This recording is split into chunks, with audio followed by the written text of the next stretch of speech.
And to discuss the topic, first I would like to introduce here in the studio in Abuja, Ahmed Abubakar Tanimu Esquire, a former banker, now human rights activist and private legal practitioner. Many thanks for joining us. Thank you for having me. And joining us from our Kaduna studio is Shuaibu Idris, a financial analyst. You're welcome to Good Morning Nigeria. Thank you, Jumai. Good morning, Nigerians. All right, and then we also have two guests who are joining us via Zoom from different locations in Lagos. First, we'd like to welcome the Deputy Director of Socio-Economic Rights and Accountability Project, SERAP. He's Kolawole Oluwadare. Mr. Oluwadare, pleasure to have you. Well, I understand that his Zoom is just gone off, so we'll try and reconnect with him. We also have from Lagos, Ivor Tako. Ivor Tako is a lawyer and former national treasurer of the Nigeria Labour Congress and also a former board member of the National Pension Commission. It's a consultant on pension matters. Ivor Tako, delighted to have you with us on the program this morning. Thank you. Good morning, Nigeria.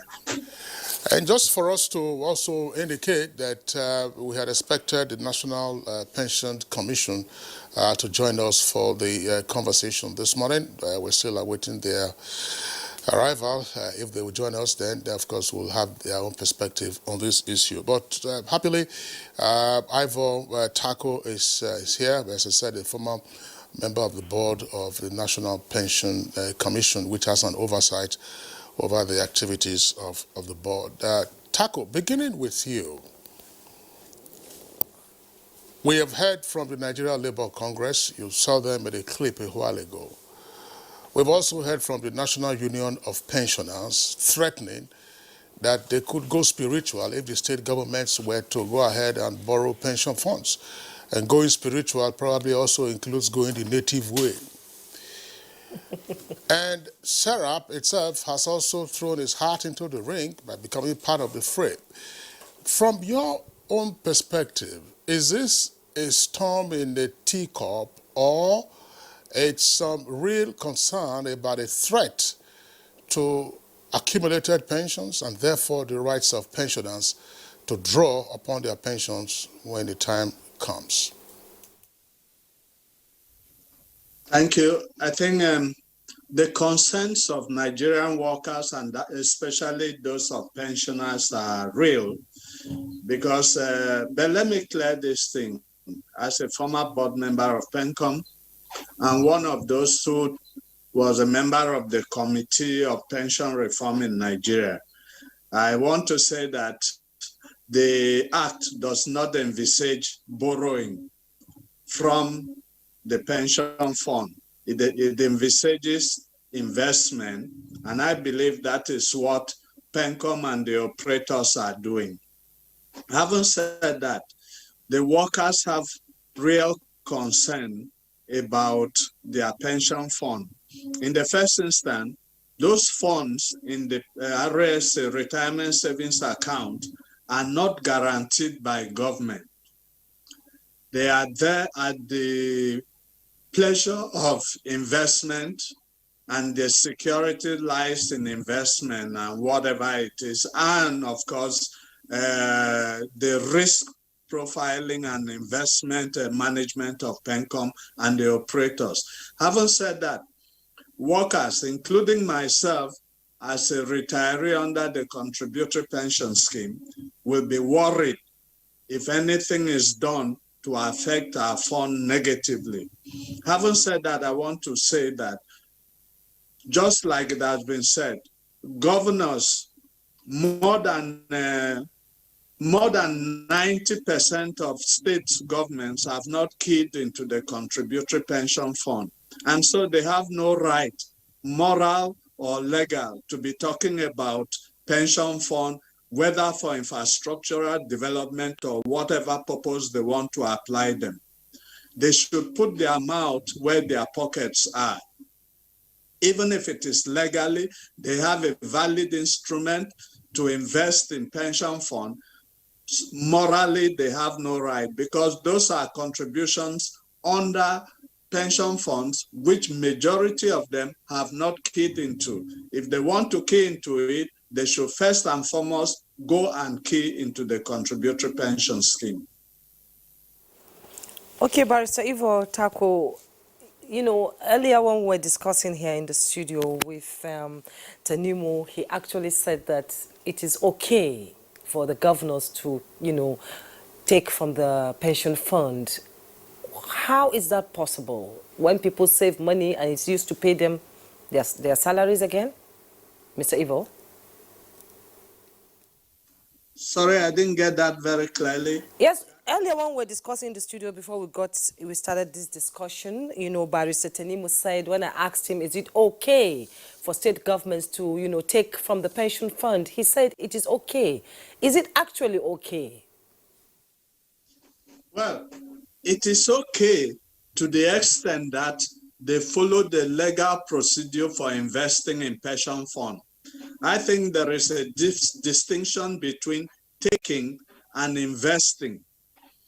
If the state governments, let me repeat this, those that have keyed into the contributory pension fund, if they have viable instruments approved by PENCOM for investment of pension fund in whatsoever thing, whether infrastructure or whatsoever, then it is okay to invest pension funds into them. Because in the first place, pension fund, what comes to the contributor are the contributions of the employer, the contributions of the employee, and the return of investment thereof. It is the return of investment that grows the pension scheme. Without investment, the pension scheme cannot grow.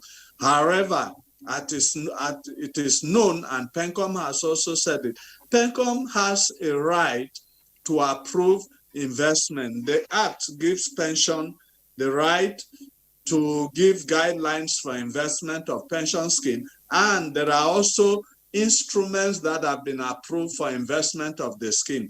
If that is the path the governors want to take to get pension funds invest in, it is okay. But there is nowhere. I think it is just a matter of speculation. Nobody can borrow from pension funds following due process. Excuse me. Thank you very much, Ivo Tako.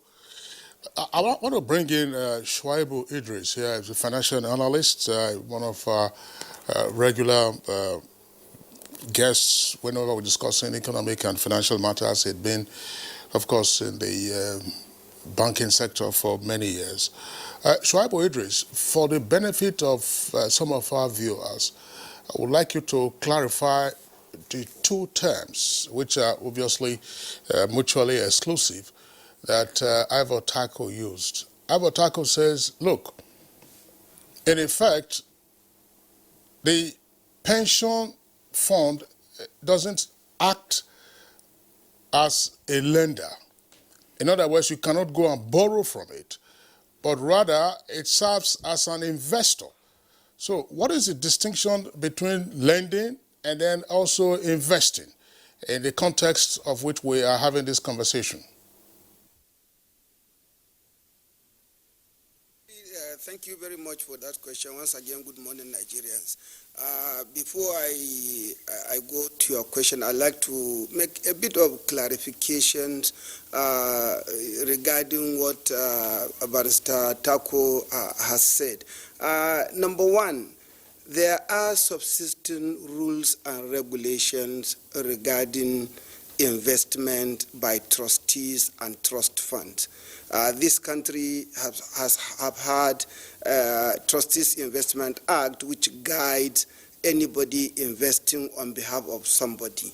Number two, I think we must categorically segregate the two issues: contribution to the fund or to a fund, which he said almost 90% or 99% of state governors or state governments have not keyed into the contributory pension scheme. Therefore, they should not reap where they didn't sow. Or since they are not contributing, why should they borrow? I think we must segregate the issues into two.